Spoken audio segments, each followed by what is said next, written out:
Welcome into Sports Memo's betting podcast for Monday, February 24th with Teddy Covers. We're talking presidential odds. Donald Trump versus the Democratic field and the Democratic field overall. But Teddy Covers, welcome in. Happy Monday to you. Hey, good to be here, Drew. I thought this was an interesting topic for our Monday show, and it changed things up a little bit.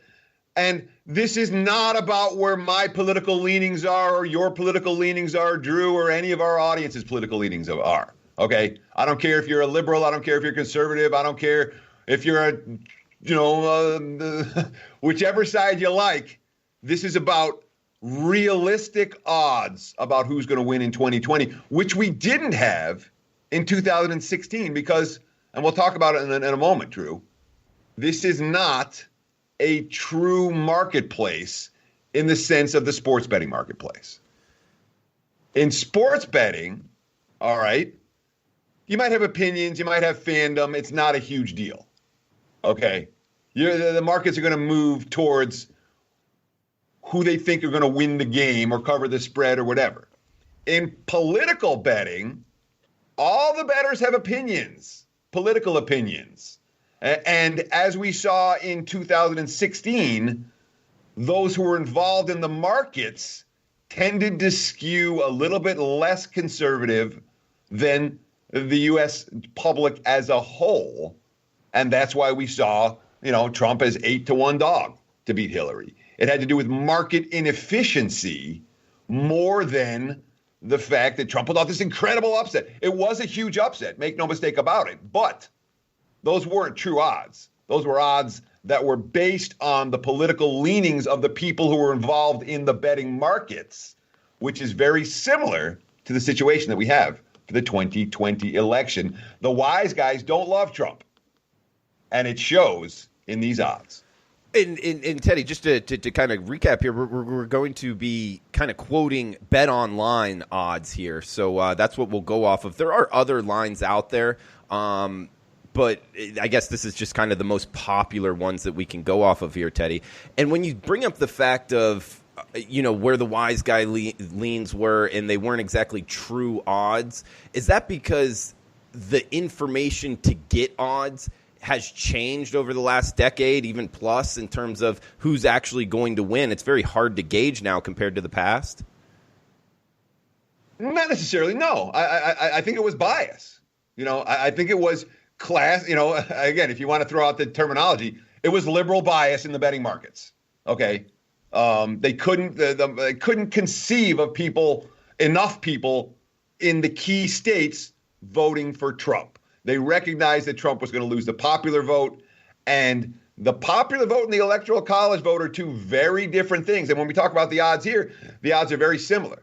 Or they're not. No, I'm sorry. They're very different, and they deserve to be very different because the U.S. presidency is decided based on the electoral college.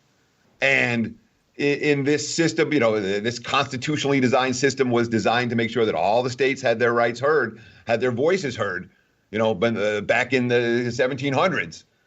In the modern era, it means that 40 of the 50 states are out of play. We already know who's going to win at least 40 of the 50 states in November, regardless of who the Democratic candidate is. All right.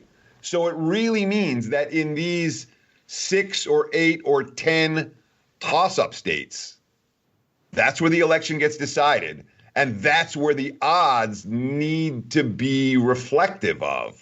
Much more than, and we talk about who's going to win, not who's going to win the popular vote, but who's going to win the election. It's about the electoral college. It's not about the popular vote. All right, Teddy. Well, let's start off at the top here, quoting, again, Bet Online odds. Teddy Covers on Twitter, at Teddy_Covers. I am Drew Martin on Twitter, at DrewMartinBets.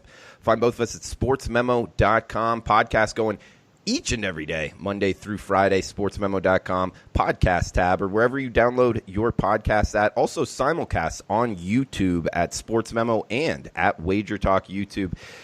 Teddy, top of the political card here, we got Donald Trump minus 175 versus the field, in quotations, any other candidate, plus 165. So we're seeing Donald Trump minus 175, Field plus 165. Shout out to Bet Online, by the way. That's a pretty tight. That's kind of like a dime line there, minus 175. It is. So hats off to the bookmaker there. But Donald Trump minus 175, Field plus 165. What are your thoughts, Teddy?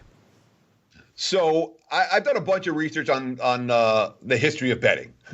I did a whole like a decade ago where I sat down with Howard Schwartz one summer at the Gamblers Book Club back in the old days, and I did this whole series of articles on the history of betting and the history of betting in the U.S. and how we've come to the world that we're in right now. Betting on presidential elections is bigger historically than any other kind of betting. Okay, people love betting this stuff. And in the 1800s, I mean, this was the betting event. This was the Super Bowl. Interesting. Well, I mean, there's a ton of betting on this. And in the modern era, we haven't seen it the same way. You still see the offshore markets involved heavily in presidential betting. You don't see that here in the U.S. So whatever bets you're going to get down on is going to have to be in an obscure market, in a non-regulated market, as opposed to the regulated markets here in the States when it comes to the presidential election.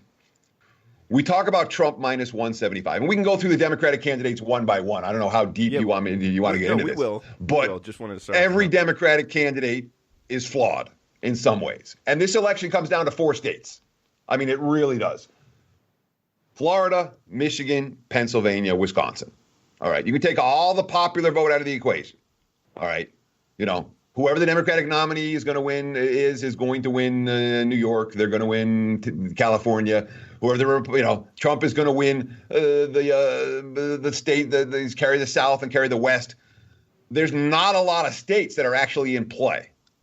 When you talk about the toss-up states, Arizona comes into play in theory. Maine, they talk about as a toss-up. Minnesota, New Hampshire, North Carolina.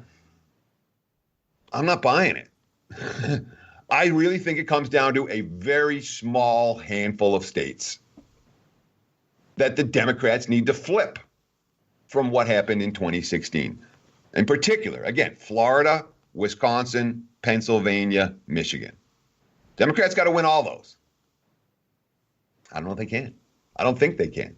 And when you talk about minus 175, amongst the educated elite, Donald Trump is not the most popular candidate. Those are the people who are controlling the betting markets, okay? Certainly for presidential candidates. That means that there's personal bias in the number. There's a lot of rooting for the Democrats in this situation, much like there was in 2016 in the betting markets. So I think this line is very short. You have an incumbent president, and in our lifetimes, Drew, when did the incumbent lose? Well, let's see. My lifetime, George Bush. You had Jimmy Carter, Jimmy Carter, who was, an economic quagmire in his last year. You had George Bush, who had an economic quagmire in his last year. The economy went into recession. That's it. Right. Recession. Do you see a recession between now and November? Well, it's interesting you asked that, Teddy. I wouldn't have said yes until actually we're recording right now, and the S&P is down big. The Dow Jones is down over 1,000 points today, just ironically, as we scheduled this guys last week. So no, I don't, but at the same time, I mean, coronavirus, everything else going on, I think that actually has more of an influence on what happens in the presidential election than the debates or what anybody's saying on CNN or Fox News. Well, the whole thing is that 98, 99% of the populace's opinion is already set. Mm-hmm. You know what I mean? You're not going to see a lot of Trump guys go, I kind of like Trump, but I really like the Democratic candidate. The one candidate in theory who could attract a decent amount of Trump voters might be Michael Bloomberg. But Michael Bloomberg is going to face a very uphill battle to win that nomination after what happened here in Nevada over the weekend with Bernie running away with it. That puts Bernie in front-runner status and puts Bloomberg in rest of the field status. And he's competing with, Mayor Pete and Klobuchar and all of that for the same group of votes. The only way the Democrats are likely to beat Bernie is if everyone drops out and there's just one candidate going against him. The best candidate would probably be Bloomberg, but I don't see Mayor Pete dropping out today. I don't see Amy Klobuchar dropping out today. And that means that he's going to continue to split votes, which is going to continue to leave Bernie at the top of the ticket for the Democrats. Bloomberg might be able to beat Trump. He might be able to draw off enough voters for Trump, the modest Trump guys that are, hey, let's enough of the chaos. Let's go with Bloomberg. But when you talk about actually winning the nomination on the Democratic side, Bloomberg has a very uphill battle. And, you know, I mean, what are the numbers? You have the Democratic nomination numbers there. What are you seeing? I mean, he's maybe in the 10 to 15% range, 20% range at the most for his odds to win the Democratic nomination. And if he's the one candidate that could realistically beat Trump and the rest of them can't, that has to be factored into the betting odds, which it's not. 175 is cheap. Okay, so that's of course Donald Trump versus the field. Any other candidate here? We could just go through real quick on all the other candidates, at least at the top of the for the Democrats here. Donald Trump versus Bernie Sanders. We got Donald Trump minus 160, Bernie Sanders plus 140. Teddy. Yeah, I mean, again, so I'm not gonna say I'm wired in. I've got some good sources when it comes to politics and, you know, inside politics. And a couple of those sources have told me that they think Bernie is live in November in a way that no other Democratic candidate would be, because Bernie brings out the enthusiasm factor. And again, when we look at 2012 versus 2016, the difference wasn't how many votes the Republican candidate got. The difference was how many votes the Democratic candidate got. The Democratic turnout was dramatically, and again, you want to use it whatever kind of terminology you want. The Democratic turnout was very low in 2016, whether it was suppression, whether it was interference, whether it was a lack of excitement about Hillary. The bottom line is fewer Democratic voters participated in the process than had in any of the previous recent election cycles. That was the difference. So when you say, can Bernie attract the type of coalition that's going to get the Democratic voting numbers up? And that coalition requires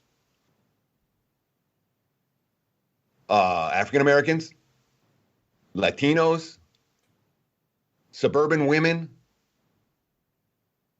white, blue collar white voters. That's the four groups, disparate groups, that the Democratic candidate has to attract and get votes from, and get a lot of votes from, and get excitement about. You tell me Bernie's going to attract from all four of those? Probably I won't. not.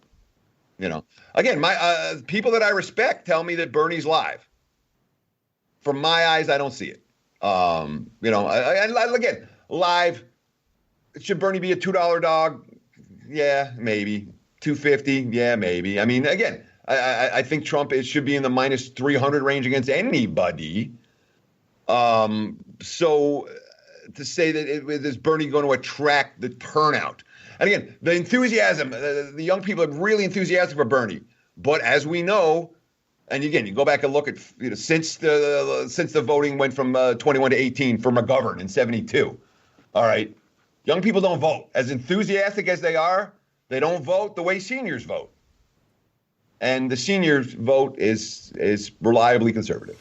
So feel the burn at plus 140 might not be high enough for Teddy here. We got Donald Trump versus Michael Bloomberg up next on the rotation order here. Donald Trump, and this is the closest one, guys. Donald Trump minus 120, Michael Bloomberg plus 100. So this is almost a pick 'em here. I mean, you know, obviously Donald Trump a minus 20 favorite here, Teddy, but I'll throw it over to you, man. This is a tight race between these two. Well, if Bloomberg wins the nominations, he's live to beat Trump in a way that I don't think any other Democratic candidate is. You know, so if you want to play Trump and then say, all right, well, let's hedge just in case Bloomberg gets the nomination, maybe you put a little something on Bloomberg in this particular matchup. So you could play Trump for the election, and then if the Bloomberg gets the nomination, then you got an out, and you're not screwed, because Trump against Bloomberg cannot be 175. The problem is that Bloomberg faces a very uphill battle to win the nomination. The only way Bloomberg wins his nomination is if it's a contested convention. All right, because he's not going to get the votes. He's not going to get the votes between now and the end of primary season in order to win the Democratic nomination. I can't even envision a scenario in which he has enough delegates to win that part of the election. So if you're betting on Bloomberg, you're betting on a contested convention, which makes him live.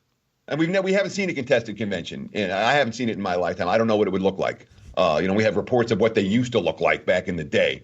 But I really don't know how that would play out. And Bloomberg would be very live because he has enough money to buy anybody off to do anything. But in order to get the contested convention, Bloomberg has to keep enough votes out of Sanders so he doesn't have the nomination locked up before he goes in. And that, to me, again, when you're dealing with you're dealing with two different voting blocks. You have the Democratic liberal base who's going to get involved in the primaries, but then a much more conservative, broader spectrum of electoral voters in the election.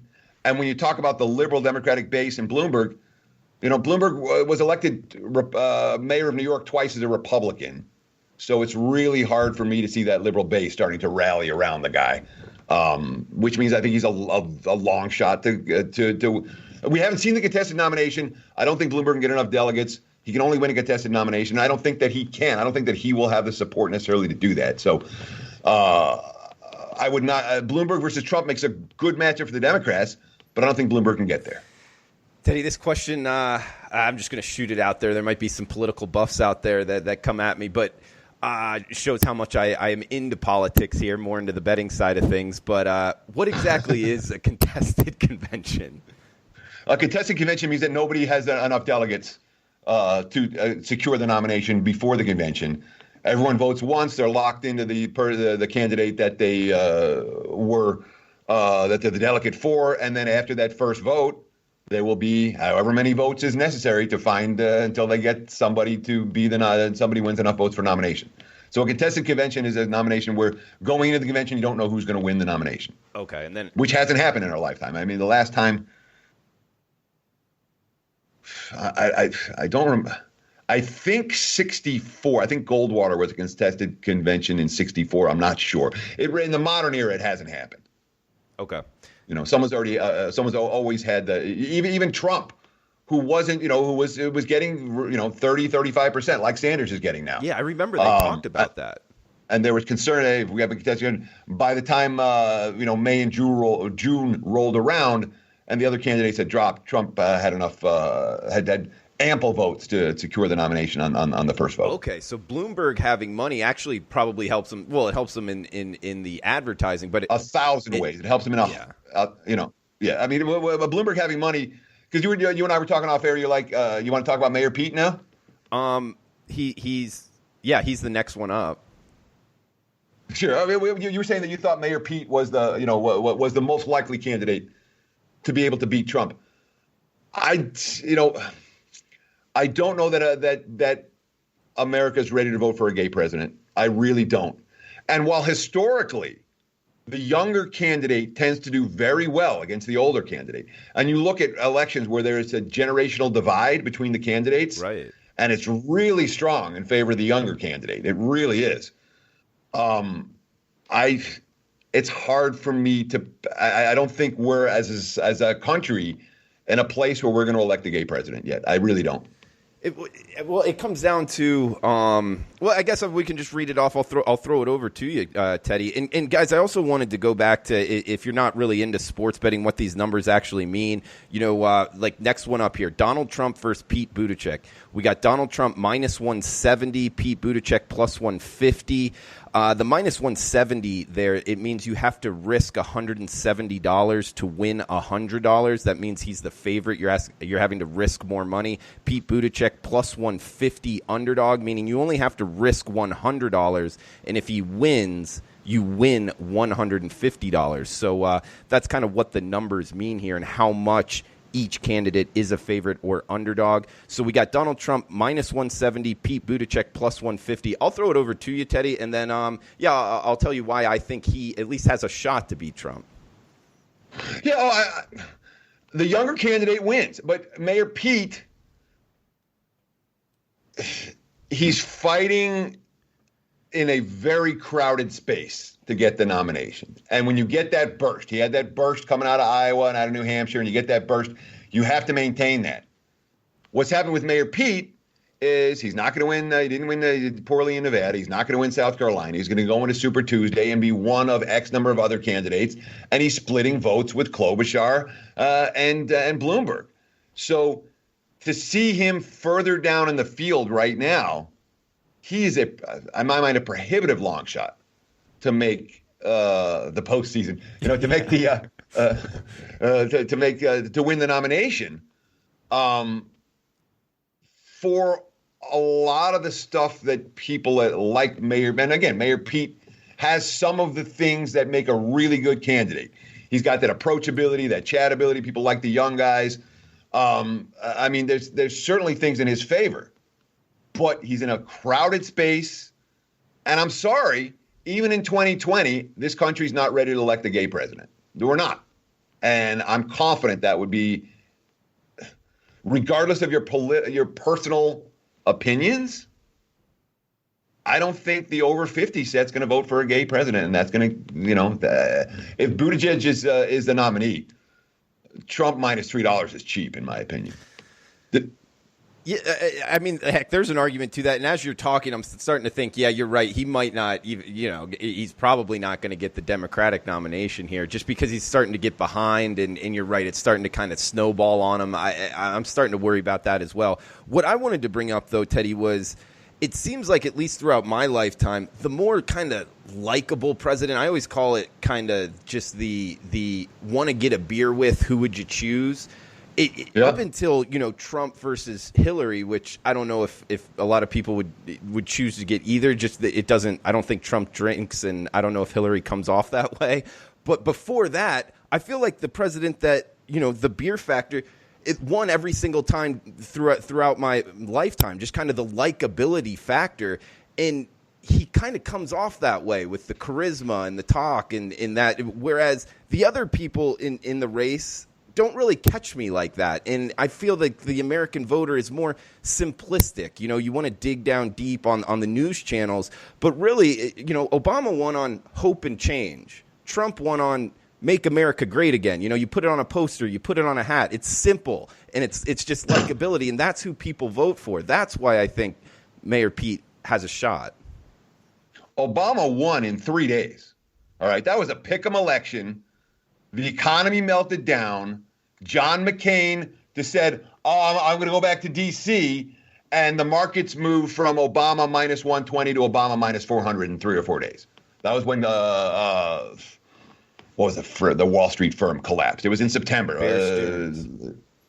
it was Lehman, wasn't it? Lehman Brothers? Both of them did, yeah. Yeah. But it was in that 3-day stretch that Obama won the election. McCain, it wasn't a runaway from the get-go by any stretch of the imagination. That line was very close to pick 'em prior to McCain's misstep. When you talk about the beer factor, you tell me which Democratic candidate people are going to want to have a beer with more than Donald Trump. Donald Trump plays the everyman very, very well, despite his billionaire status. He plays that role very, very well. People like him. His voters like him in a way that we don't always see on either side of the aisle. The one candidate and Bush ended up losing the second against Clinton. But I didn't want to have a beer with Dukakis. Bush was not a guy that people wanted to have a beer with. Not that Dukakis was either, but that's the one that I could say maybe the younger guy lost, and the guy that you might want to have a beer with lost. But that's the only one that I can think of. Okay. I don't even really remember that one. I was going more off of like Clinton and then Bush and then Obama. But yeah, you got it right there, Teddy. We got a couple more here, Teddy. We can go off of Donald Trump versus Joe Biden here. Donald Trump minus 160, Joe Biden plus 140. So that's an interesting one, amongst the group, because Biden doesn't attract the liberal base, but Biden's name recognition is enormous. And by the fact that one of the things that candidates struggle with, even the caucus is a great example where nobody knew him until the year that he's running for president. And sometimes it works where your outsider that people don't know of on a national level can come in. I mean, Bill Clinton's the one example where he went from a regional character to a national character and won the election in a relatively short order. But that's not necessarily the MO for the way these contests are working. So Biden's got the name recognition in a real way, and he has intrinsic built-in support. But Biden brings no passion for the young. The younger voter has no passion for Joe Biden, and for the Democrats to actually win, they're going to need young passion. They're going to need an urban turnout, and they're going to need a suburban turnout. And again, I don't see Biden providing at least one of those three. Could he beat Trump? Yeah, in theory he could. But honestly, I think that's a matchup that works well in Trump's favor. I do not think Biden would perform well against Trump on the debate stage. And I think that many look at the economy now and remember back to the economy in the Obama era. I don't know that Biden's going to get the love. At minus 160, again, Biden has looked very vulnerable throughout this process. He's looked old. That's what I mean. I remember seeing Biden in person in like 1986. And he was young and dynamic. I'm like, yeah, this guy can talk. He's good. He's been around a long time. I don't think that works in his favor in this. And Biden, the mainstream media's love this Biden thing. And then, Biden's a guy. And I don't think he would draw. And I don't think he's the best Democratic candidate to beat Trump. And I at minus 160, I can only play late Trump in that price. But you bring up Biden looks old. I mean, really, they all look old, Teddy, don't they? Biden looks the oldest. Biden and Sanders. I mean, Biden looks, even with Bernie's crazy hair and, the old man look, when Bernie talks, he doesn't sound old. He sounds passionate and the young people love him. When Joe Biden talks, people fall asleep. He's not attracting the surge. So it's more about. And when you look at him, again, he looks old. He does. He looks older than me than Bernie. But what I was saying is like they all kind of look old. Warren, Trump, Klobuchar, Bloomberg, Sanders. But you're saying that how they speak, they're catching you a little bit better. Yeah, Joe. I mean, yes. Okay. There are times in U.S. history where we've wanted the grandfather candidate. We wanted the nice old man to, the Eisenhower era, the Reagan era. This doesn't feel like that time in America where we want the nice grandfather, president to manage things quietly and calmly. It just doesn't feel like that. You see what I'm saying? Yeah, I'm picking up what you're laying down, Teddy. We got one more here. We'll break down. And guys, we do have a coupon code for the podcast, Chuck695. That's for Dr. Chuck's Major League Baseball full season here. $400 off. It's good for 48 hours. He's a high volume MLB capper. Was up around 30-40% return on investment in the last 30 days of the season last year. So if you're looking for a lot of plays in MLB, check them out, sportsmemo.com. High volume MLB there. Dr. Chuck 695 at checkout. Good for 48 hours is the coupon code, and it will take $400 off. We got one more here, Teddy. Amy Klobuchar versus Donald Trump, and that one is Amy Klobuchar plus 150, Donald Trump minus 170. Do want to throw something out here. I don't think, and this is where I would go in and bet this. I haven't bet anybody, but I don't think she can beat Donald Trump on the debate stage. And that's the same thing why I don't think Bloomberg can win either, because I think Trump will beat both of these two just debating. He's better at doing that. And I don't think she's good enough on the debate stage. I don't think she can win. Well, it's funny because if you watch the 2016, the main debates, the Hillary-Trump debates, who won based entirely on your political persuasion. Really? Okay. All the Republicans thought that Trump won. All the Democrats thought that Hillary won. And there were very few voters who watched that and changed their minds. You know, said, oh, wow, Trump looked worse than I thought he did. I'm going to vote for Hillary now. Or, oh, well, Hillary looked worse than I thought. I'm going to vote for Trump now. You know, the Democratic voters all thought Hillary won. The Republican voters all thought Trump won, and that was that. I'm with you on Klobuchar having a lot of difficulties against Trump in a lot of different ways, but Klobuchar is not winning the nomination. It's irrelevant. You know, if you want to give your money to the books so that they hold it for a couple of months and refund it, this is your butt to make. Because Klobuchar is not winning this nomination. There's not a scenario that I can picture that puts Amy Klobuchar with the votes to win the nomination. I mean, is there anything you can picture? No, I think it would be tough just because, like, I've never really heard of her, and on the debate stage, she doesn't, like, kind of take over, like I'm saying. So I kind of agree with you. It's kind of tough to catch people's eyes. And also, Teddy, I'm not seeing Elizabeth Warren on here. Do you know why she's not on? Did she drop out or? No, she hasn't dropped out yet, but Elizabeth Warren's time is running thin. Okay. You know, I mean, it was Elizabeth versus Bernie for the left, and Bernie's won that. Now the scenario here again, any Democrat that thinks they have a chance at a contested convention may stay in the race longer. I wouldn't be surprised if Elizabeth Warren stays in this race for a while, because in theory, she could be live at a contested convention. And when the voters didn't want to go for Bernie, let's go for someone else to the left. And here's Liz Warren as a possibility. But how realistic is that? I don't know. Liz Warren is no. You know, Klobuchar and Warren have no chance, in my opinion, to win the Democratic nomination. It's tough for a woman. Okay. You know, it's tougher for a woman than it is for a man.